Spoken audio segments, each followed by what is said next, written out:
এই নুসাইবা, বলো। কি করো সাথে তুমি? সাদে মানুষ কি করে? সাদে আসে বাতাস আজকে খাওয়ার জন্য। আজকে তোমাকে একটা ডিয়ার দিব। ডিয়ার? হুম। আচ্ছা ঠিক আছে, দাও। তুমি আজকে ইট খেয়ে দেখাতে পারবা তোমার দর্শকদেরকে? ইট কি খাওয়ার জিনিস? ইট খেয়ে দেখাতে হবে? এটা কেমন ডিয়ার? হুম, তুমি ইট খাবা আজকে। আল্লাহ, ইট আচ্ছা ঠিক খেয়ে আছে, দেখাবা। আমি চেষ্টা করবো। হ্যাঁ, হুম, কিন্তু এগুলো তো ধোয়া নাই, বুঝো না, এটাই তো সমস্যা। এগুলাই ধোয়া, সমস্যা নাই, তুমি খেয়ে দেখাবা। আরে না, এগুলো কি এটাই তোমার ধোয়া? আজকে ডিয়ার। আচ্ছা তাহলে ভিতর দিক থেকে নেই, ভিতরে এটা ভালো থাকবে হয়তো বা।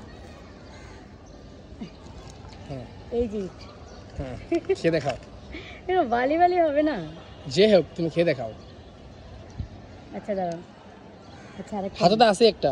আরে থাকলে হবে না, আল্লাহ জানে এগুলোতে কিছু মুতছে টুতছে নাকি, কুকুর বিড়াল। তুমি আমার কি ডিয়ার দিলা এটা? ওই যে ও বলছে বিড়াল মুতছে। বিড়াল তো ছাদে ঘোরাঘুরি করতে পারে।